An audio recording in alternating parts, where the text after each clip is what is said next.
Hey everybody, surprise, I'm live. So, yeah, I'm, welcome to my live stream.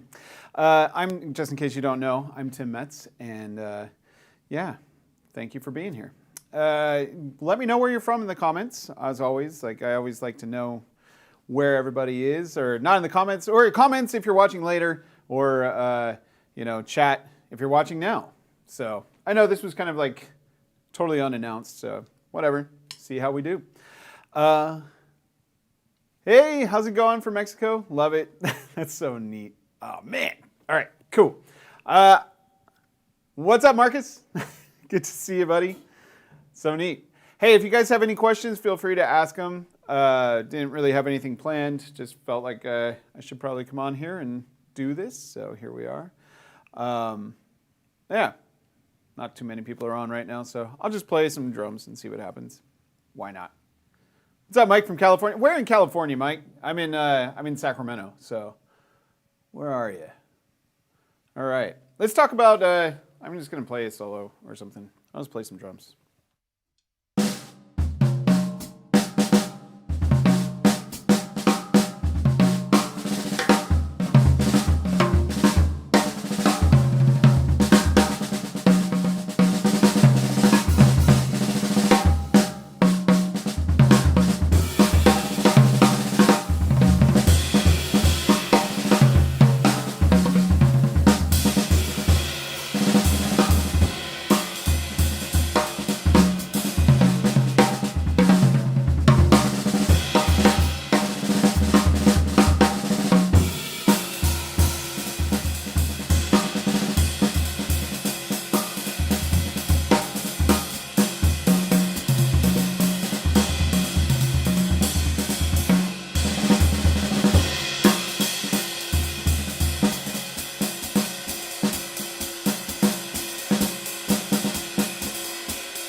All right, drums. All right, Bay Area, awesome. How's it going down there, Bay Area, Will? Greetings from Spain. Hey, Spain. Anybody have any questions? Anybody have anything that they're working on or anything going on? I see there's possibly, there we go. Yeah, I know. Yeah, Marcus, sorry. I mean, it literally happened last minute. I wasn't actually going to do this today, but I just got a text message from one of my students that said, hey, I'm on a flight. I'm not going to make it to the drum lesson today, so I had the time. So I figured I would go live. I wasn't going to be able to. So, yeah, it was a weird day. Like, it's one of those weird days where, like, everybody canceled on me, so. Weird. Anyway, yeah, live. Do you guys want to work on something? What's everybody working on? What's going on out there?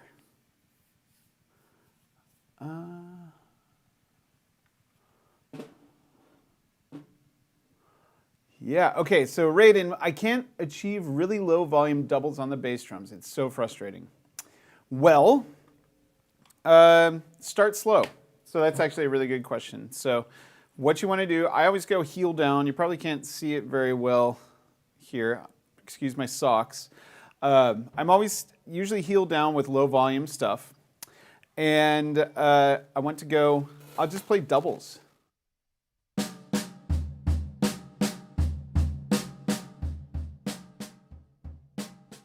Quiet.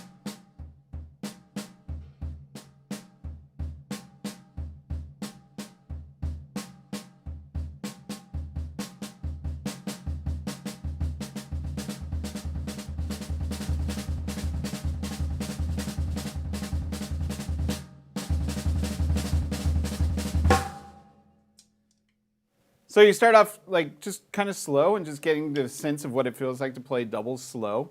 And quiet, and then just speed it up, you know? That's, as you get faster, it'll become easier, and then it'll just become part of your playing. And then you could also just make sure you're doing it in, like,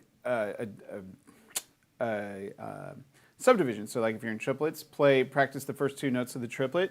So, ba-ka-da-da.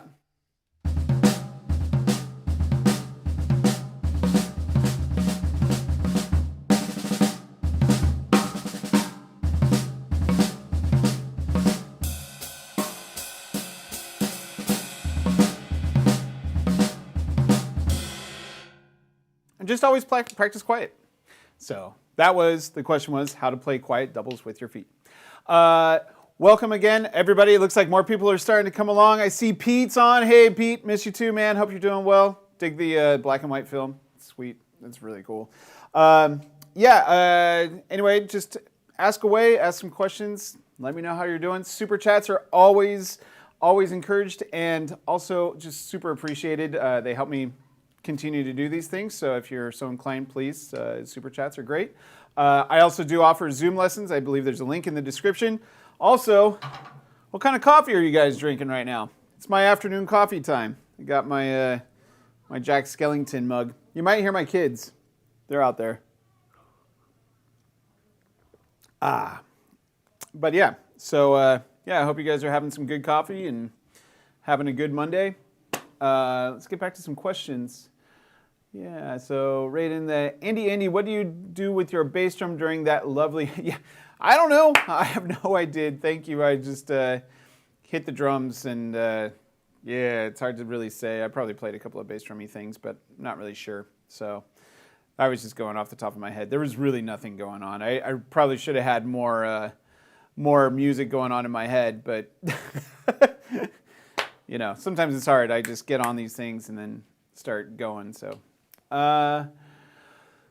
Pete, Marcus, yeah. No, not bad for me at all. Just here. I was going to be here anyway. Just might as well turn the cameras on and have them be part of YouTube instead of part of Zoom. So, yeah, no, this is great. How do you build, Braden Parker, how do you build energy while comping for a soloist? Well, that's a really great question. You want to know the arc of the tune. Basically, you don't want to start, you want to start very minimalist, right? So you start not playing too much stuff and then, you know, just give them a jab. I mean, if you're playing like this and let's just say you play like just one snare drum hit, right? So if you're playing over a 12-bar blues, right? So think about a 12-bar blues. Let's see what happens. I'm not going to comp much. I'm just going to give it one nasty intentional hit.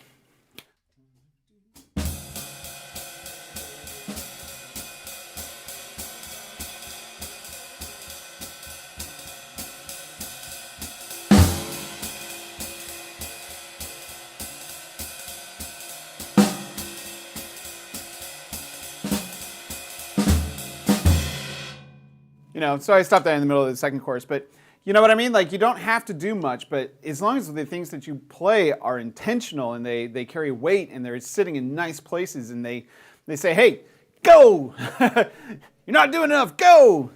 Then, you know, you can nudge the soloist. You can do all sorts of stuff and get them to go and do their thing, you know? So that's just one way, one hit. You give them a nice pop, and they'll be like, whoa, pop them into place.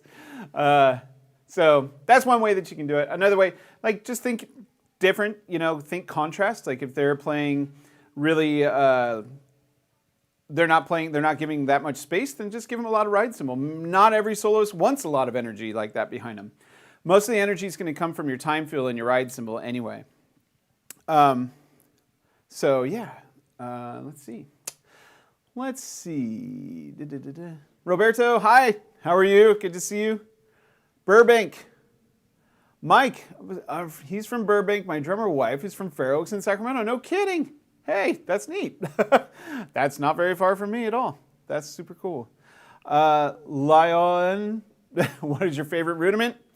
Man, I don't know if I have a favorite rudiment. I like them all. I have some that I'm like not as, I don't know. My favorite rudiments are the ones that I still am working on a lot. So like flammadiddle diddles. How many of you guys know the flammadiddle diddle, guys and gals? Like flammadiddle diddle alternates. So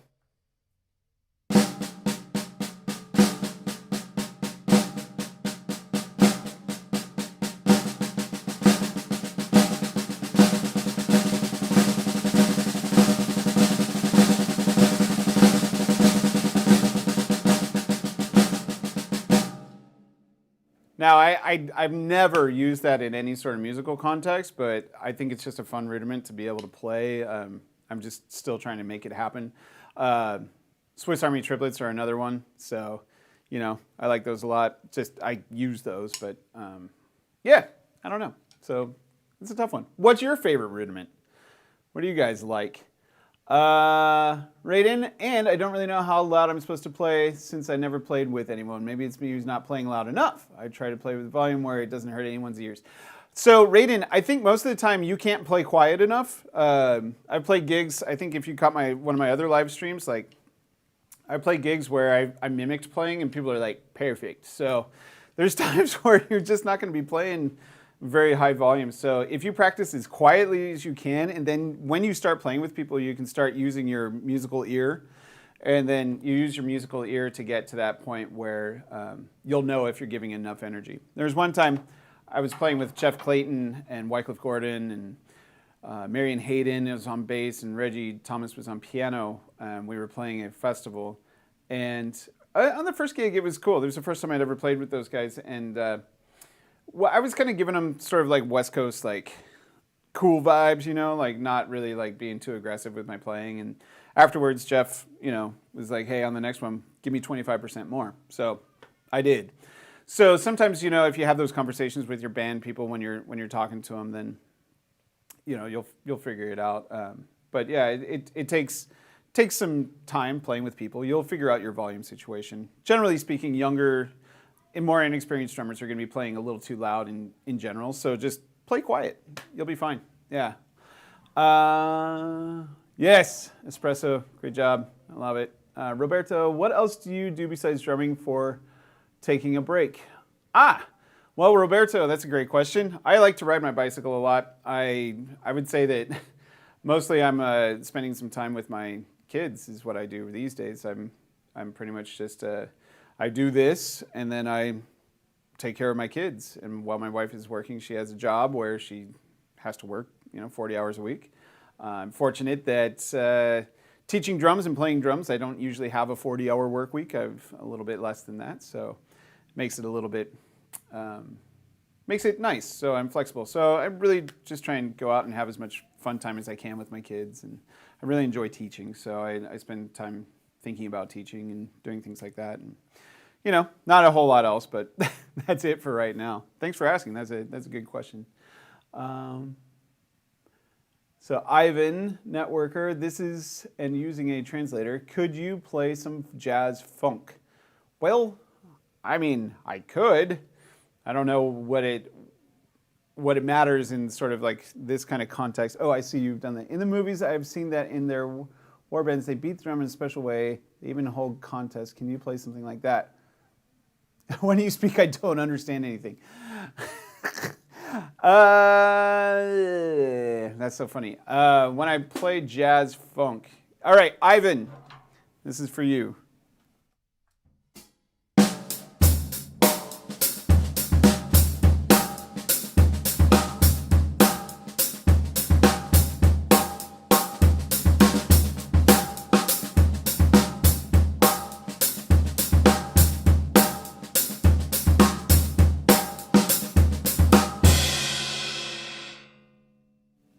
jazz funk. So hopefully that was something. Magnus, greetings from Germany. Hey, thank you for being here. Commander Alpaca, every time. Yes, I think we're like every time. I just cannot get over being able to say Commander Alpaca on live YouTube. So thank you for that. Raiden, this is a really cool rudiment. Never heard of it. Yes, well, it's actually not really cool. You know what? It is not really cool. That rudiment, the Flammadiddle Diddle, is, I mean, it's in the standard 26, I believe, but it's just mean. In fact, if you guys have that Savage book, I don't know if any of you have it, but it's the rudimental method with Savage. Like, he listed as the most useless rudiment. So I don't think he said it quite that bad, but yeah. Yeah, the Flammadiddle Diddle is, I don't know, it's interesting. So it's a good one to play. Andy, do you have a loose snare for buzz rolls? Well, for buzz rolls are an interesting thing. I changed it's one of the few rudiments that I really like to change my technique for. So one of the things that I do here, this is a better angle for it. One of the things I do is I change my technique to where I'm just holding the drumstick with essentially these two fingers up front, the index finger and the middle finger. And then I press it into the drum, up towards the top of the drum. And then before my right stick is done, I start with my left stick. So, right? And then before my left stick is done, I try and start with my right stick. So.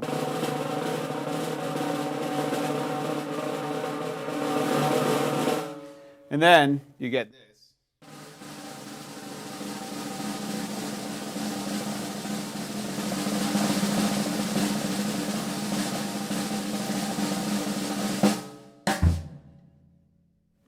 So, you know, that's kind of it's a tough rudiment to kind of practice, but that's how I work on that one. I try not to let my pinkies flail off the drumstick, but I just, you know, use that fulcrum and let the drumsticks do the work. That's what you're really trying to do. So hopefully that helps. You can loosen your stick, you loosen your snares a little bit, but I tend to just use what I got. So, yes, Norman. Hey, from Mexico. Very nice to see you. Yes. Gabriel, greetings from Chicago. Six-stroke rolls are fabulous. They are absolutely one of the best rudiments that you can play, especially with drums. They're just great. Paradiddle diddle, six-stroke roll, almost the same, yeah. Roberto, Radamacue, and Flam Accent. Yes. Raiden, where are you from, Ivan? Yeah, okay. So that was to Ivan. Andy, when you get a gig, do they give you sheet music? A lot of gigs, yes. Some gigs, no.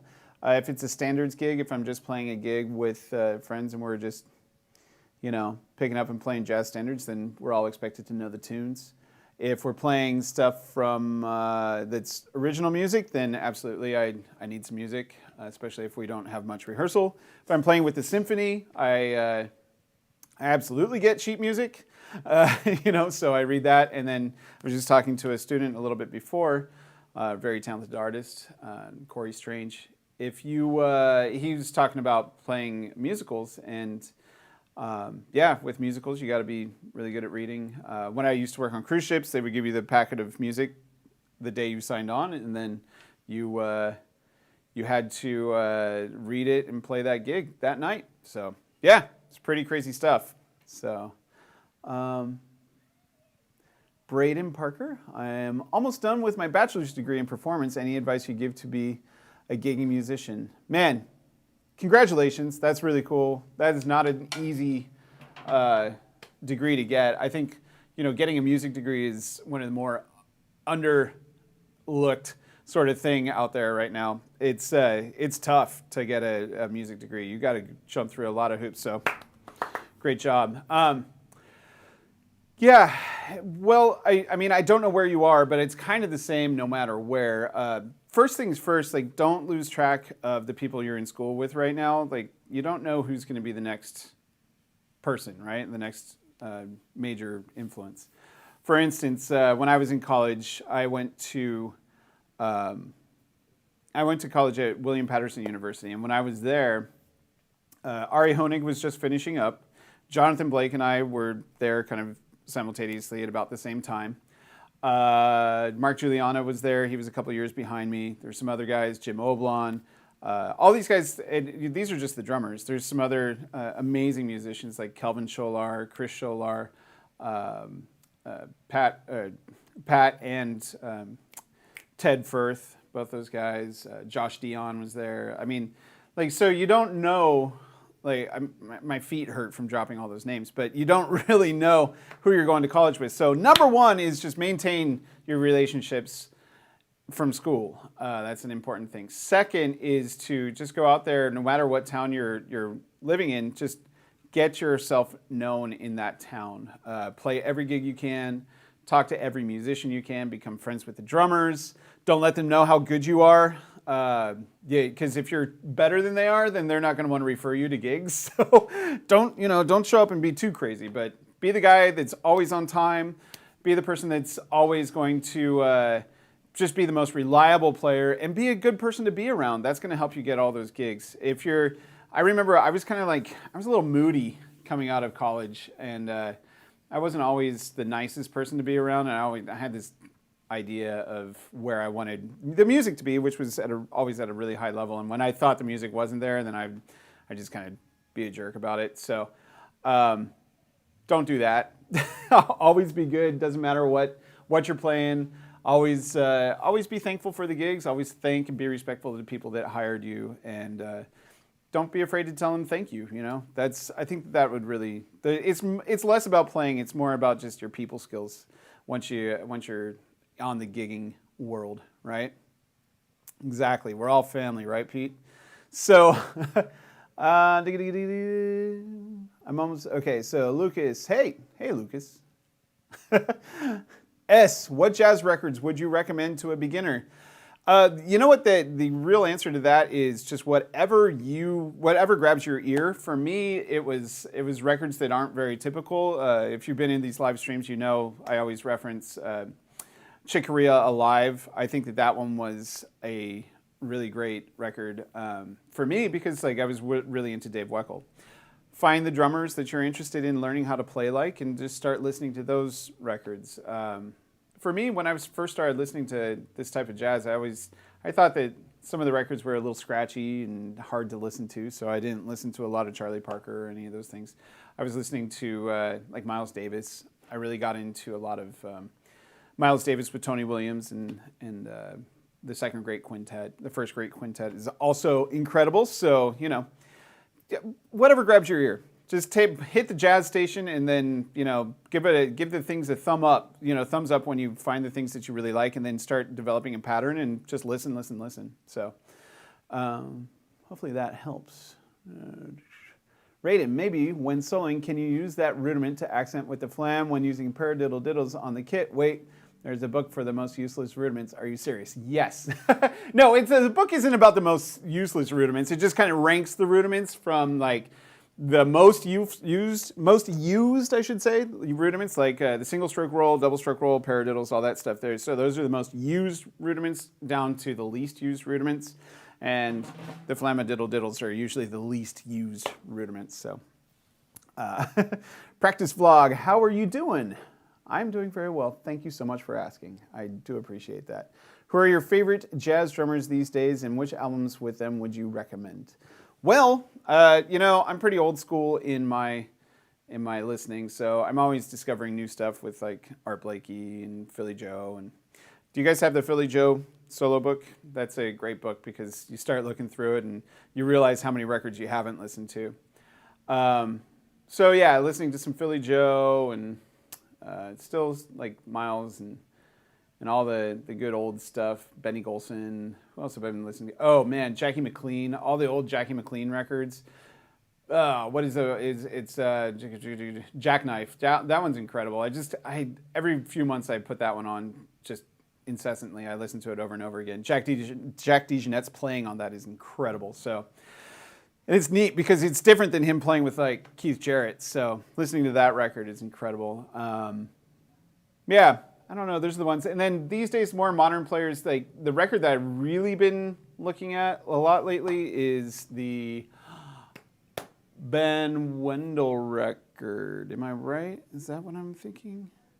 I think that's right. Heart something or other with Nate Smith Man, what am man, I have to figure this out.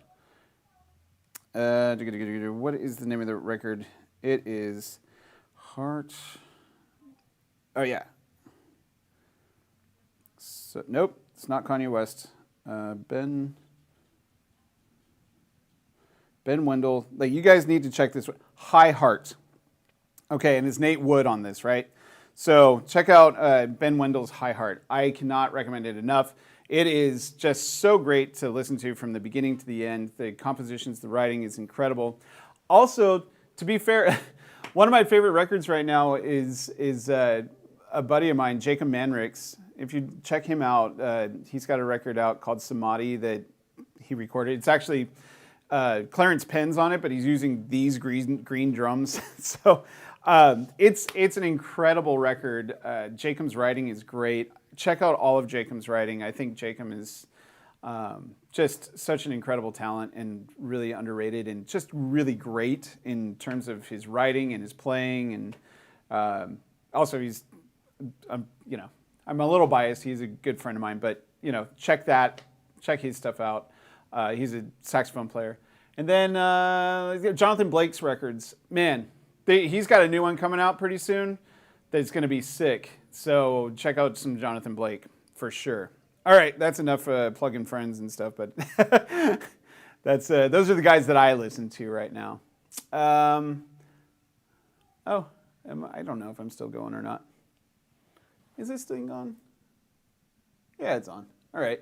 So, all right. Let's see. Where were we? Louis, hello from France. Thank you so much. It's probably Louis, right? Very nice to see you here. Wow, from France. That's awesome. Hello from Italy. Vittorio. Awesome. Raiden, I'm currently studying music in school, and honestly, I'd choose that school just to know more musicians. That's one of the most important things. They might call you one day. Yeah, they'll call you, man. Don't sell yourself short. They'll get to you. Just keep working. You will absolutely get there. Chicoria at the Bern Jazz Festival, 1986. Yeah, and then there's the the acoustic band with Vinnie Colaiuta in it. Ooh, that was in Tokyo. Man. Yeah. So, all right. Coffee is so good. All right. How do you vibe out the bass player when the stank eye isn't working? Myrzik 3, Myrzik 3. How do you vibe out the bass player when the stank eye isn't working? Well, don't do that.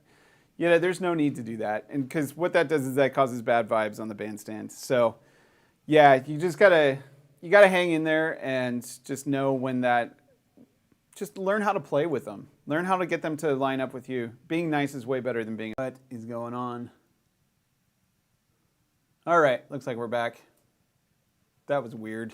Sorry about that.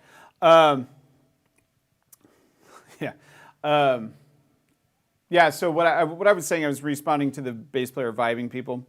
And basically, don't vibe people. Make the other musicians around you sound better than they would normally. I think that's always the best answer for anything. So,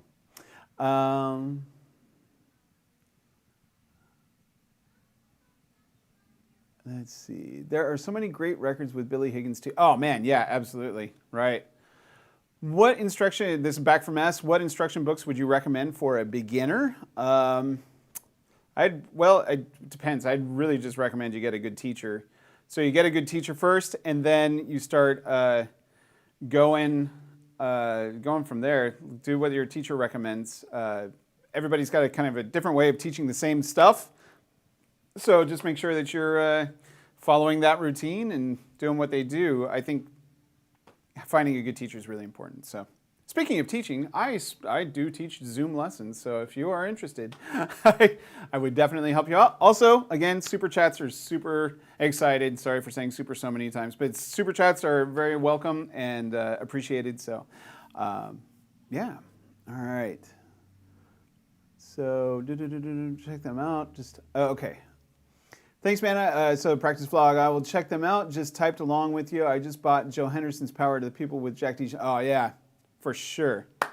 Yeah, that's a great one. Man, Jack, can't get enough of Jack. Actually, it was just Roy Haynes' birthday, too. What is he, 94 now or something? Maybe 96? Roy. I've seen Roy a bunch of times, and man, he's just so killing. So check out all the Roy stuff. If you ever check out the Coltrane record with Roy on it, that's really neat too, because it's so different hearing the different the difference between Roy playing and Elvin playing. I mean, it's excellent both ways, excellent, but it's such a different group with just that one change. So yeah. Thoughts on gospel chop, flurries, and jazz? All right, Mike, you know about flurries. Flurries are forbidden. Yeah. Linear is not forbidden. Yeah, no, flurries, I mean, whatever, you know. It's kind of funny that, I hope Nate's doing really well. I love that Nate kind of, you know, the 80-20 drummer, like, we chat here and there, and I just love that he got in that. So he's doing well, he's fine, and you know, Hutch actually put out some things saying, you know, Nate's a great drummer, and don't worry about that, but, you know, yeah, the whole flurry thing's a little strange. So again, it's not vocabulary. Whatever your vocabulary is what you should be playing. So, and the jazz vocabulary. So, Thomas, I got your extra killer sounds lesson quite a few years ago and I'm still busting them out. Nice. You got it, man. It was, I think it was Fierce Fives. So, yeah. I haven't done the extra killer sevens yet. That's in the future. So, Carson, wow, thank you so much. Wow. That's not Carson Messer, is it? Wow, thank you so much. Let's see here. Jay from France. Hey, France, that is so awesome. I'm sorry, can you name the album titles so I can save them? Man, you're going to have to rewatch. I'll post this video, don't worry. I'll rewatch them. So, yeah. Just rewatch the video. You'll find it. I forget them all. Jacob's records are Samadhi, and I can't remember. Samadhi, I believe. That's one. Jackknife, Jackie McLean. But yeah, go back and rewatch the video when it's posted, and you'll see it, all that stuff. Rob Baker. Hi, Tim. I'm getting there. I'm getting here a bit late. I wonder if you have any tips for burning at low volumes, thinking about internal volume and changing it up. Yeah, practice at low volumes. Always practice at low volumes. Playing, yeah. Carson, man, thank you so much for watching. That's so cool. I do appreciate it. Carson is one of my old students. Carson is a fantastic drummer. Yeah, man, you're still an inspiration, man. So thanks for being my student all those years. And yeah, Carson went on. Where'd you go? Berkeley, I think, right? Berkeley, not College of Music, but the real Berkeley. He's doing some great things. So, man, great to hear from you. Thank you for being here. And yeah. So, going back to playing in low volume, just make sure your sticks aren't coming too far off the cymbals, you know? If your sticks are over here and you're playing like this, then you're going to be playing too fast, right? Or too hard on the cymbals, right? So, first things first is just start slow and get used to practicing quiet, right? So,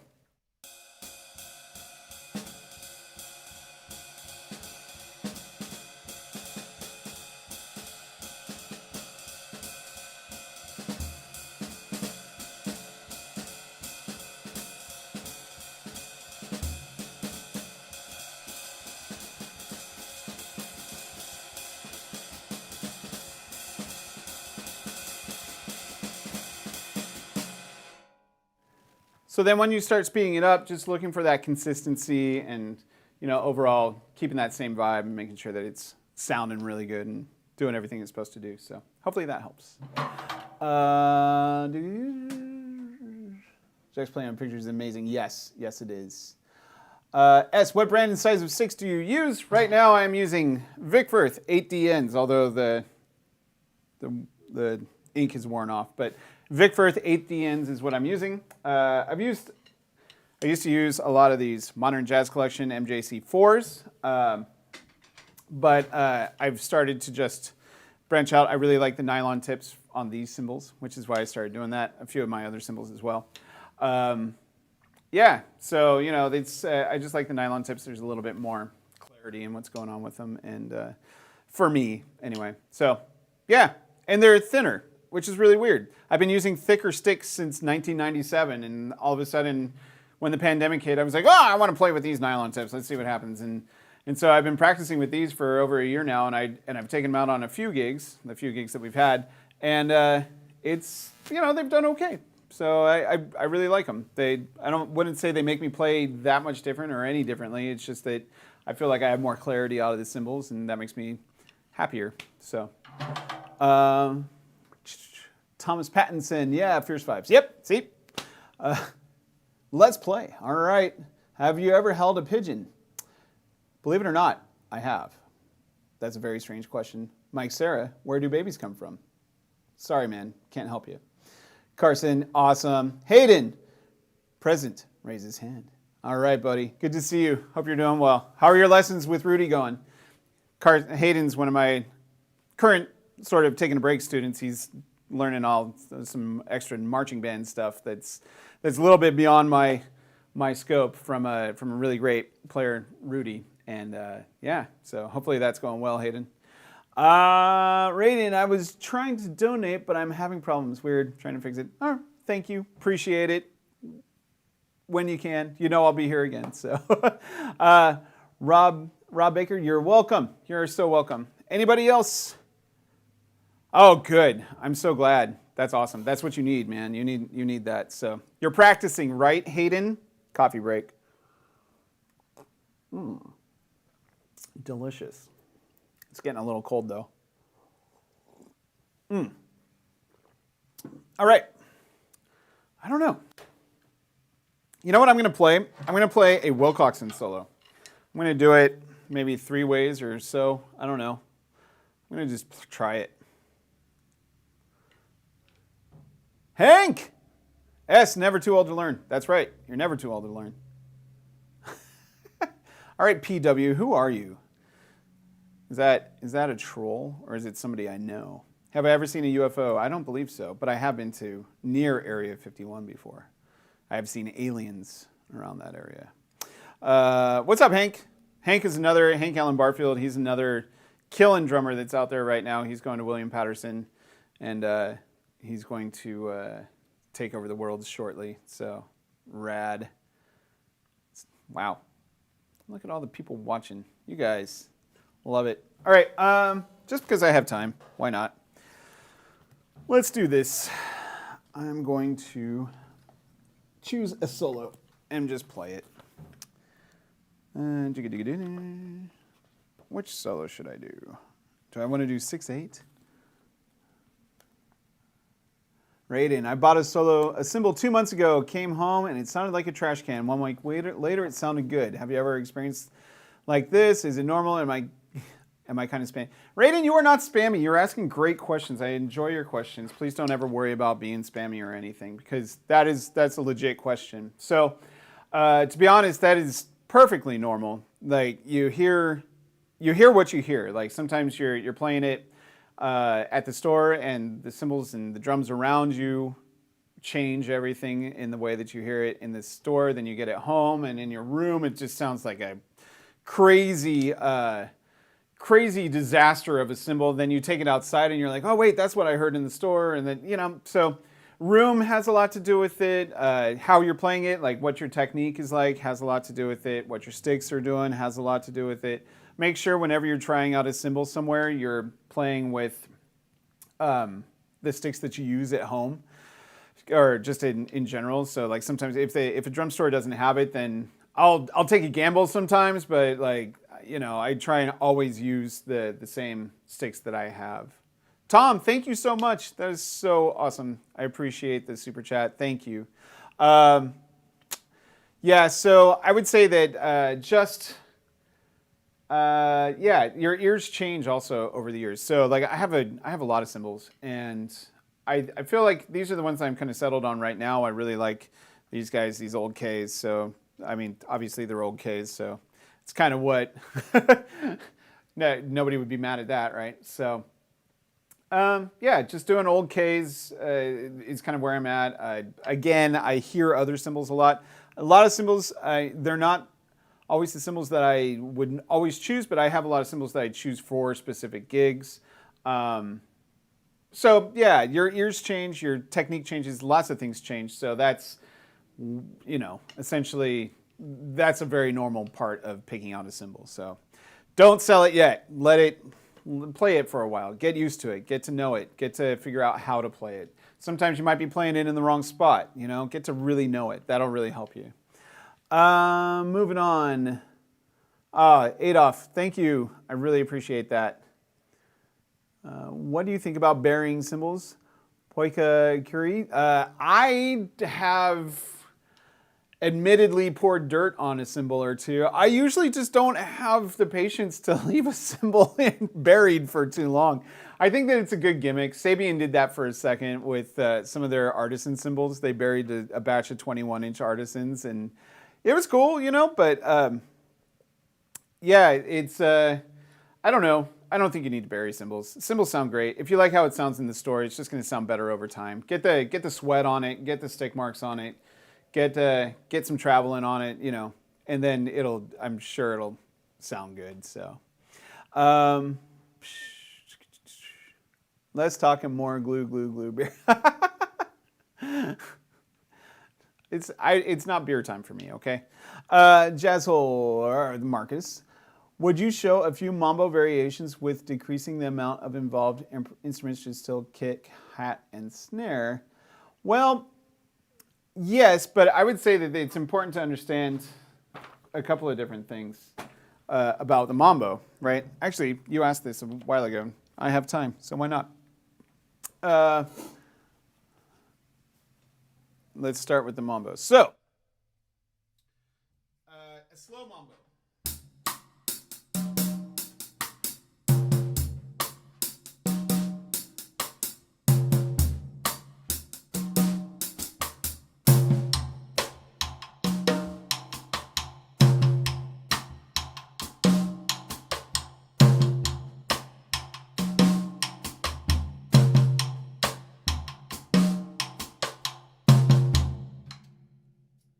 So that's the slow Mambo, and the thing is, it's really more just about that right hand pattern and getting that together. So.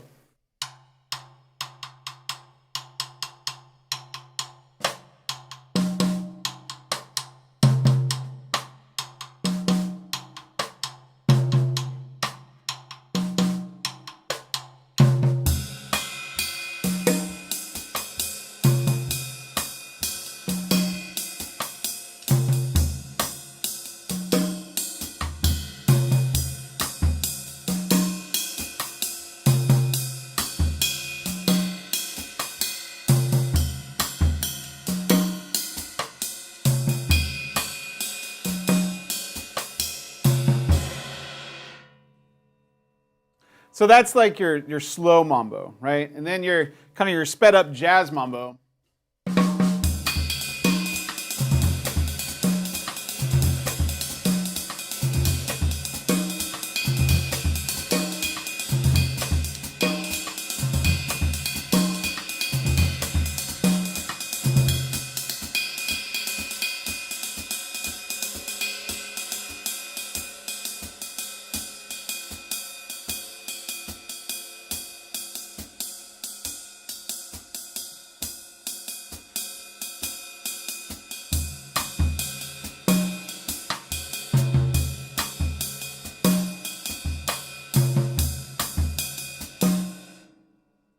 When I play it slow, I want to go back into the other one. So sorry about that.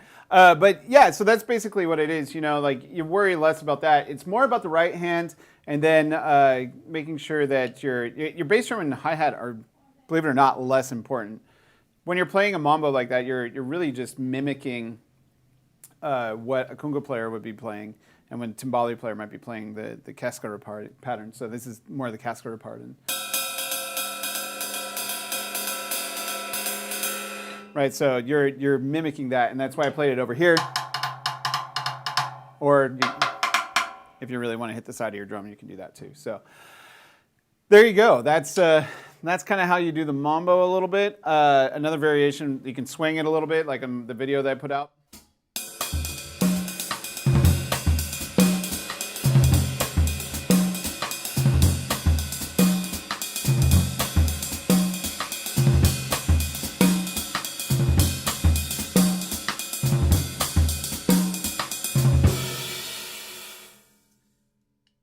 So, you know, like stuff like that, just getting used to it. You'll figure it out. That's a great question. Just listening to more Mambo, listening to that. Alvin, I've been listening to Coltrane's sound actually. That was on a lot of the day yesterday. So listening to Coltrane's sound, you know, he plays on The Night Has a Thousand Eyes. That's a great way if you want to check out that style of playing. Also, Marcus, get in touch with me. I'll send you something just in case if you don't already have it. So you know how to get in touch with me. Coffee break. How's everybody doing out there? We're just hanging out. All right.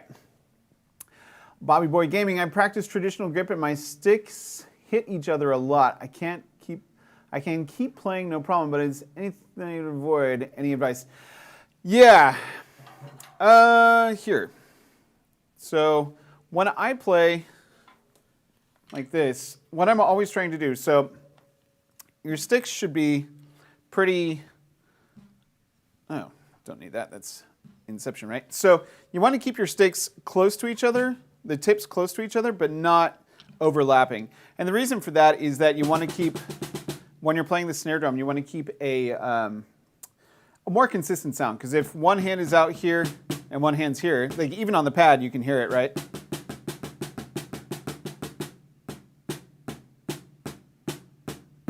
So when your sticks are close enough together, then you'll get a really good sound on the drum, right? And so that's what you want, is a good sound. Now when your sticks get too close together, you start hitting stuff, right? So you want to avoid that. So the way that you avoid that is to just try and get to your ready position like this, and keep your ready position about an inch apart. And then try and keep your shoulders open and your elbows open a little bit. Not clinching in here like this or like this, but just keeping everything open so that when you're playing, you're getting that consistent sound and you're not hitting your sticks, right? So I would say every once in a while you're going to hit a stick. It's just part of playing the drums. And as long as it's not messing you up, not a big deal. And as long as you're not doing it all the time, not a big deal. If it happens every once in a while, just consider opening up your posture a little bit, and then you'll have it. So hopefully that helps. Andy, what is the book that you're looking at? That solo book, Tim. That book is called The All-American Drummer by Charlie Wilcoxon, and it's got 150 snare drum solos in it. Unfortunately, my copy has long since lost its cover. So one of the solos, I'll sight rate this solo number 47. All right, I'm going to take it slow. 1 and 2.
So that was solo number 47 out of the Wilcoxon.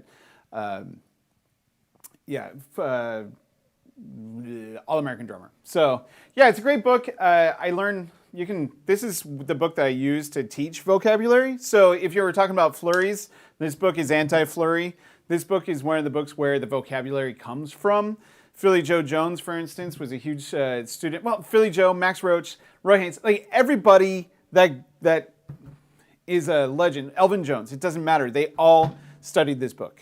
So this book and the Modern Rudimental Swing Solos. Those two books are by far the beginnings of jazz soloing language. So, and it doesn't seem like it. You listen to this, right?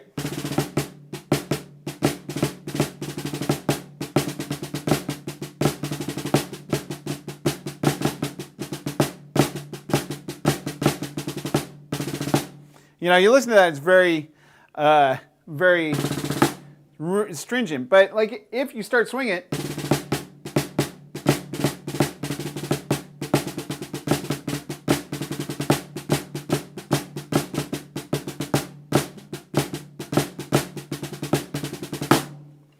you start to see where the swing comes from, right? So these are really nice musical solos. If you don't have this book, make sure you go get it. It's really good. You can swing these, you can play them straight. For me, it's one of the best teaching tools out there. So, and best learning tools as well. So, let's see. All right, awesome. Thank you. How tight is your snare side head? It is approximately this tight. Pretty tight, like medium to higher tension, probably. Yeah. Let's see. Marcus, all right, we'll do Adolf. Mambo, start your concentration bell or snare or bass or tom. Sorry, I don't think Adolf, I don't think that translated very well. I can't help you with that. Yeah. Anyway, yeah, so this book is anti-flurry. That's right, Marcus. So I wish I could help a little bit more, but that's where it is. So if you start playing this book, like one of the things that I like to do is take a couple of these measures and see if they sound good as just regular solos, right?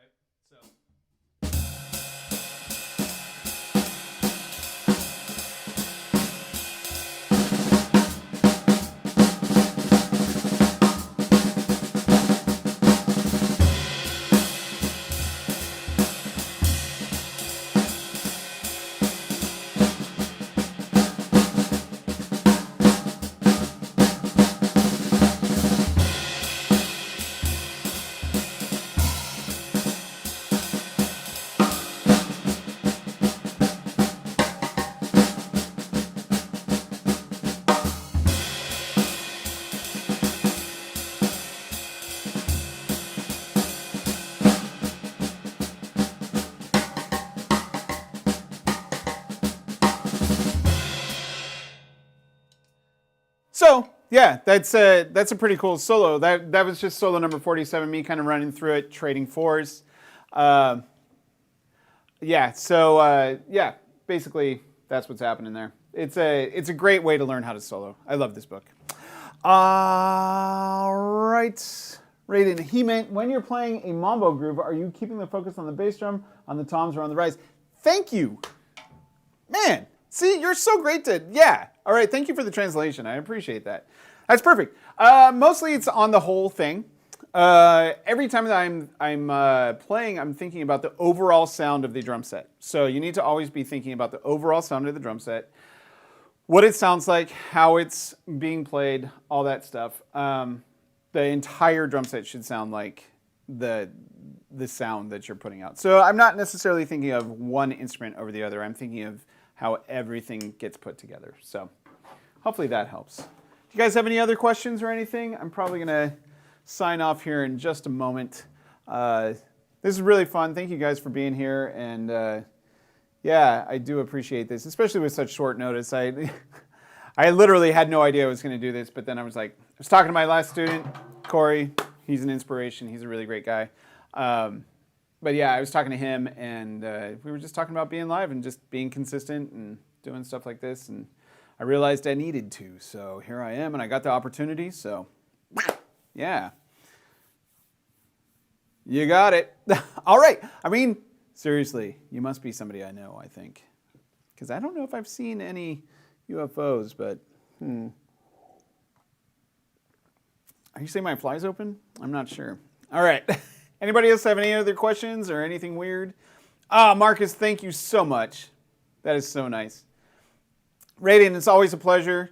Make sure, do you follow me? Just make sure, say hi. I would say hi some other place, and yeah, I would love to reach out and talk to me on Instagram or something. I'd love to talk to you guys. I don't do much on Instagram. I'm not very good at social media, but like if you DM me, I'll get back to you for sure. So, practice vlog, you are very, very welcome. Braden, absolutely anytime. Zoom lessons pad oriented to begin. Well, you know, it really depends on the student and where you are at the level. So it kind of just depends on where you are in your playing. So yes and no. All my lessons are very snare drum focused. The way that I teach is pretty much what we're talking about here. I like to teach the vocabulary. I teach the vocabulary that Hutch was talking about. I like to teach from the basics and from the standard repertoire of jazz and really just drumming in general. So yeah, it's about like that. But also I like to listen to my students and hear what they're saying. But yeah, it's very much our lessons are very focused on rudimental technique and learning that language. So, but any other questions? What brand cymbals do you have right now? I'm still a Sabian artist, but these are old vintage K Zildjian cymbals. So, jam out, maybe. Rob, you got it. Thank you. Andy, what make of kit? This is a vintage Roundbadge drum set from Gretsch. One final thing, what would you advise for incorporating the 5-stroke ride pattern into your vocab? Well, I mean, just listen to a lot of Tony Williams. Listen to Tony, and actually, believe it or not, it's very much like Elvin played a lot too. So just yeah. Let's see. Wow, you're up late, Adolf. Thank you for being here. That's so cool. What would you practice? What would you advise for incorporating the 5-stroke? That's what I just answered, I think. So just listen and play along to the songs that you hear that on and records and stuff. So the Hutch thing is the flurry thing. There's a big thing about flurries right now. So if you ever check out Greg Hutchinson, he just kind of lit up the idea of flurries. And if you want to see flurries, the 80-20 drummer did a lesson on flurries. So that's kind of what's going on there. It's silly, but it's also like it kind of needed to be said from Hutch's point of view. Nate is a wonderful drummer and a wonderful educator, the 80-20 drummer. Jeez, why do I get dropped? I don't know why I get dropped. So I don't know how much of that you missed, but anyway, Nate is a great drummer, and he did a video, the 80-20 drummer, on flurries and just modern trends in jazz drumming. So that was part of it. For some reason, my connection keeps getting dropped, and I really hate that. But anyway, I better run. Thank you guys all. It has been incredible for me as well, and I'll hopefully see you guys again next week. Follow me on Instagram, Tim S Music. Every once in a while I'll just pop it up 2 seconds before I do this like I did today. So, but that was incredible. Thank you guys. Appreciate it. Take care. See you next time.